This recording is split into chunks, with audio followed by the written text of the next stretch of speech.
प्यारे विद्यार्थियों, आज हम अपनी इस कक्षा में एक महत्वपूर्ण काव्य रचना का पाठ करने वाले हैं और उसके अर्थ को समझने वाले हैं। हमारे पाठ्यक्रम में एक महाकवि हैं जयशंकर प्रसाद। उन्होंने हर तरह का काव्य लिखा है, नाटक लिखे हैं, उपन्यास लिखे हैं और वो सब विधाओं में पारंगत हैं। चंद्रगुप्त उनका एक बहुत प्रसिद्ध नाटक है, उसमें प्रसंग आता है। चंद्रगुप्त के विषय में आपने सुना है, निसंदेह सुना होगा, इतिहास में वर्णन बहुत मिलता है कि उन्होंने सिकंदर के सेनापति सेल्यूकस को पराजित किया था और सेल्यूकस ने अपनी बेटी कार्नेलिया की शादी चंद्रगुप्त से की थी। अब कार्नेलिया जब भारत आ जाती है और वो उस देश को अपना मानने लगती है, ये काव्य रचना उसी के समय की है जिसका शीर्षक है अरुण यह मधुमय देश हमारा। देखिएगा, मैं इसका अर्थ आपको बता रहा हूँ।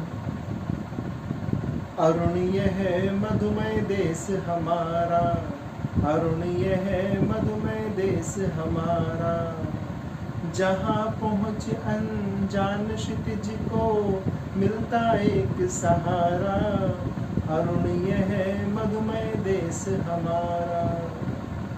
देखिए कवि क्या कहता है, कार्नेलिया के माध्यम से जयशंकर प्रसाद अभिव्यक्त कर रहे हैं, अपने देश की प्रशंसा कर रहे हैं कि हमारा देश कैसा है, कितना खूबसूरत है, इसका प्राकृतिक सौंदर्य कितना है और इसके प्रति दुनिया के जो देश हैं, जनजीवन है, पशु पक्षी हैं, उनका कितना इसके प्रति आकर्षण है। देखिए, अरुण यह मधुमय देश हमारा।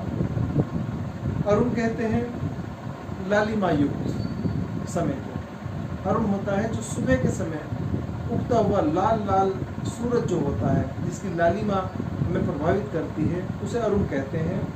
अरुण यह मधुमय देश हमारा। ये मधुमय, ये मधुरता से युक्त देश जो हमारा है, ये बिल्कुल एकदम लालिमा की तरह है जो मन को मोह लेने वाला है। जहाँ पहुँच अनजान क्षितिज को, जहाँ पर अगर अनजान क्षितिज भी आ जाता है, क्षितिज उस जगह को कहते हैं जहाँ धरती और आकाश एक जैसे मिले हुए प्रतीत होते हैं, को मिलता है एक सहारा, जहाँ उसको भी एक सहारा मिलता है ऐसे क्षितिज को जो बिल्कुल अनजान है। अगर वो भी यहाँ पहुँच जाता है, ऐसे जगह से आने वाला कोई इंसान हो, चाहे वो निर्जीव पशु पक्षी हो, उसको यहाँ सहारा मिलता है।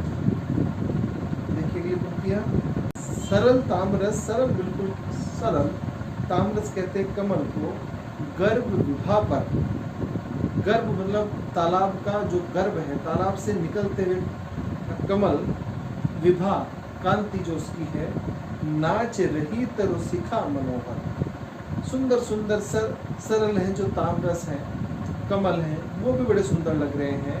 और नाच रही तरु शिखा मनोहर, और इस हमारे देश में जो तरु हैं, तरु कहते हैं वृक्ष को, शिखा कहते हैं उसकी शाखाएं, जो उसकी चोटियां हैं, वो भी मनोहर हवा से नाच रही हैं।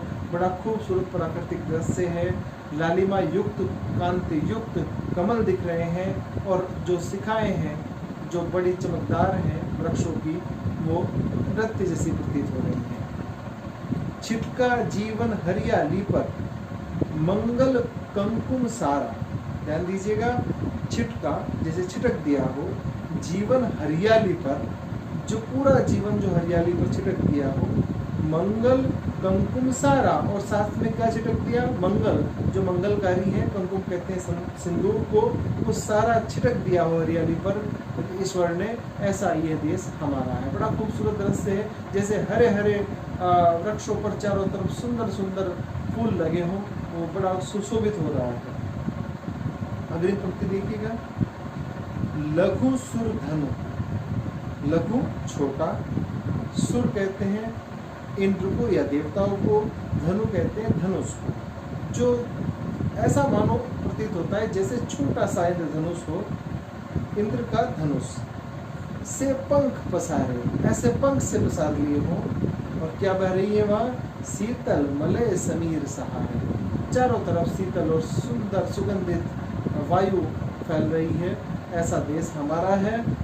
उड़ते खग जिस ओर मुंह किए, खग कहते हैं पक्षी को, जहाँ पक्षी भी दुनिया भर के जो पक्षी हैं, आप सर्द ऋतु में देखेंगे कि विदेशी पक्षी भारत में आते हैं, तो उड़ते खग जिस ओर मुँह करके जिस ओर को उड़ते हैं पक्षी, समझ नीड निज प्यारा।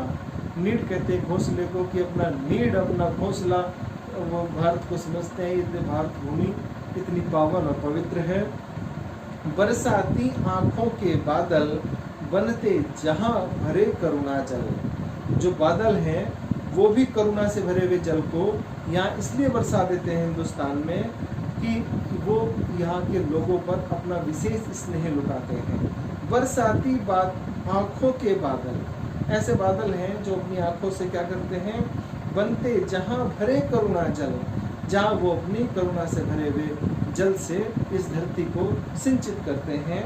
और लहरें टकराती अनंत की, अनंत कहते हैं जिसकी कोई सीमा ना हो, अर्थात समुद्र, ये समुद्र का पर्यायवाची है।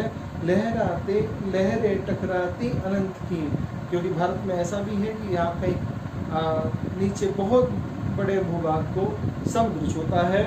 पाकर जहाँ किनारा, यहाँ समुद्र की लहरें टकराती हैं किनारे को पाकर। और अंतिम दो पंक्ति देखिएगा, हेम कुंभ शब्द पे ध्यान दीजिएगा। हेम कहते हैं स्वर्ण, कुंभ कहते हैं घड़ा। ले उषा सवेरे, उषा जो सुबह का सूरज होता है उसका नाम होता है अरुण, और अरुण के साथ में जो लाल लाल मौसम में जो बनता है, जो वातावरण बनता है, उसे उषा कहते हैं। तो उषा को यहाँ एक स्त्री का रूप दिया गया है कवि के द्वारा। हेम कुंभ ले उषा सवेरे, सवेरे सवेरे जैसे हेम का, सोने का घड़ा लेकर उषा आ गई हो, सुबह हो गई है और बिल्कुल धूप चमक रही है जो बिल्कुल सुनहरी लगती है। धरती डुलकाती सुख मेरे, वो चारों तरफ यहाँ पर सुखों को डुलकाती है, यानी कि उस घड़े को पलट देती है। चारों तरफ सुख, धूप धूप खिल जाती है, चारों तरफ रोशनी हो जाती है और सुख से सारा वातावरण सिंचित हो जाता है। मंदिर ऊँघते रहते जब, किसके मंदिर, मंदिर घर को कहते हैं। एक मंदिर पूजा स्थल होता है, एक घर होता है। किसका घर, मंदिर ऊँघते रहते जब जगकर रजनी भर तारा। जो रजनी होती है, रात्रि होती है, उसमें जो तारे हैं जो अपने घरों में, उनका घर है आकाश, तारों का घर है आकाश। जैसे ही सुबह होती है तो वे ऐसे लगते हैं जैसे ऊँघ रहे हों, क्योंकि उनकी चमक फीकी पड़ जाती है और सूर्य की आभा चमकने लग जाती है। और इसीलिए कवि कहता है, अरुणीय है मधुमय देश हमारा, अरुणीय है मधुमय देश हमारा। आप सभी का दिन शुभ हो।